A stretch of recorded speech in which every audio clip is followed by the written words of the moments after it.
یہ بات محاورتاً کہی جاتی ہے، پتہ نہیں یہ بیماری کہاں سے آ گئی، لیکن ایک مومن کا یہ اعتقاد ہے کہ یہ از خود پیدا ہونے والی کوئی چیز نہیں ہے، یہ اللہ کی طرف سے ہے، آزمائش ہے، ابتلا ہے، امتحان ہے، تنبیہ ہے، ہمیں اعمال درست کرنے کے لیے، اپنے رویے درست کرنے کے لیے تازیانے کے طور پہ اس میں مبتلا کیا گیا ہے۔ دنیا بے بس ہے، تمام تر میسر وسائل کے باوصف دنیا کے سارے دعوے دھرے کے دھرے رہ گئے۔ جو کائنات کو تسخیر کرنے کی بات کرتے تھے، آج ایک چھوٹے سے وائرس سے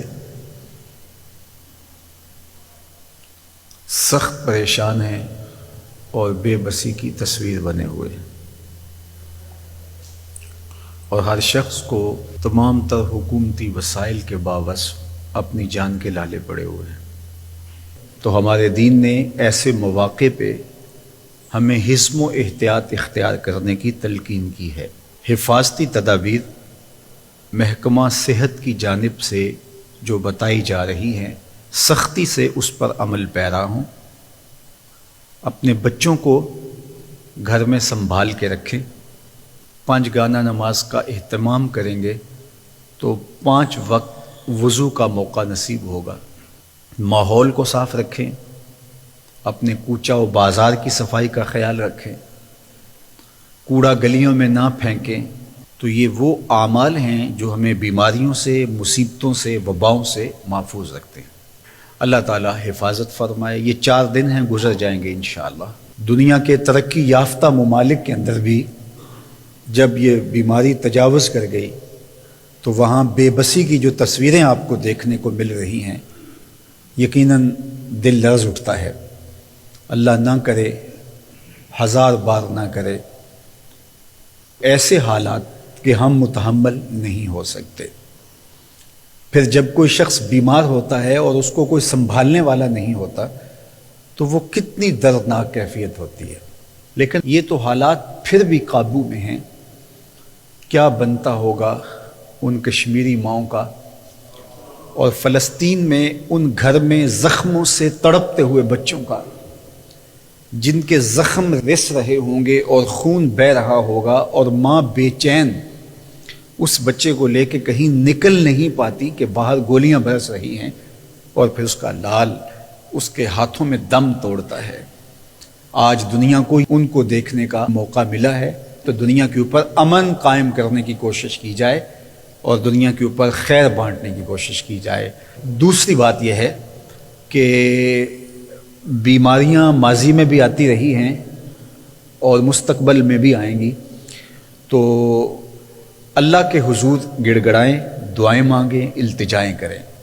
یہ جو بار بار کہا جاتا ہے کہ ہم جنگ کر رہے ہیں، یہ اللہ کی طرف سے بھیجی ہوئی تکلیفوں سے جنگ نہیں ہو سکتی۔ یہ ہم اس کے حضور معذرت کرتے ہیں، اپنے گناہوں کی معافی مانگتے ہیں اور احتیاطی تدابیر کر سکتے ہیں، اور تدابیر کو اختیار کرنا بھی ہمارے دین نے ہمیں بتایا ہے، اور یہ تقدیر کے برعکس نہیں ہے۔ باقی اللہ تعالیٰ سے کبھی بھی مایوس نہ ہونا۔ بیماریاں، تکلیفیں، دکھ آتے ہیں، شفا بھی وہی دیتا ہے۔ اللہ تعالیٰ نے قرآن مجید میں ایک مقام پہ ارشاد فرمایا، حضرت ابراہیم علیہ السلام کا وہ کہنا کہ وَإِذَا مَرِضْتُ فَهُوَ يَشْفِينِ، جب میں بیمار ہوتا ہوں تو وہ مجھے شفا دیتا ہے۔ تو شفا کو اللہ کی طرف منسوب کیا جائے۔ امام غزالی نے اس پہ بحث کی ہے کہ کسی شخص کو شفا ملے تو وہ کہے کہ میرے اللہ نے مجھے شفا دی ہے، اگرچہ دوائی دارو اس نے استعمال کیا ہے، اس نے پرہیز کیا ہے، اس نے جو ڈاکٹر نے، حکیم نے، اطباء نے جو طریقہ بتایا تھا اس کے مطابق عمل کیا ہے، لیکن وہ کہے کہ میرے مالک نے مجھے شفا دی، اور حقیقت میں شفا اللہ کی جانب سے ہی ہے۔ ہمارے ڈاکٹرز کے پیڈ پہ لکھا ہوتا ہے شفا من جانب اللہ۔ یہ پہلی مرتبہ ایسا ہوا ہے کہ ایک کورونا سے شفا پانے والا مریض میڈیا پہ آتا ہے تو تو اس کو اینکر کہتا ہے تو نے کس طرح جنگ لڑی، تو وہ کہتا ہے میں نے اس طرح جنگ لڑی۔ یہ ایک مومن کا طریقہ نہیں ہے کہ وہ اس طرح بات کرے۔ تو شفا من جانب اللہ ہے، یہ ہماری لڑائی کے نتیجے میں نہیں ہے کہ ہم نے لڑ کے جیت کے شفا لے لی، یہ اللہ کی عطا سے ہمیں نصیب ہوئی ہے۔ اللہ ہمیں شفائیں عطا کرے، ان وباؤں سے نجات دے، خیر کی راہوں کا مسافر رکھے، اپنی پناہ میں رکھے، اور ہم سب کی حفاظت فرمائے، ہمارے اداروں کی حفاظت فرمائے۔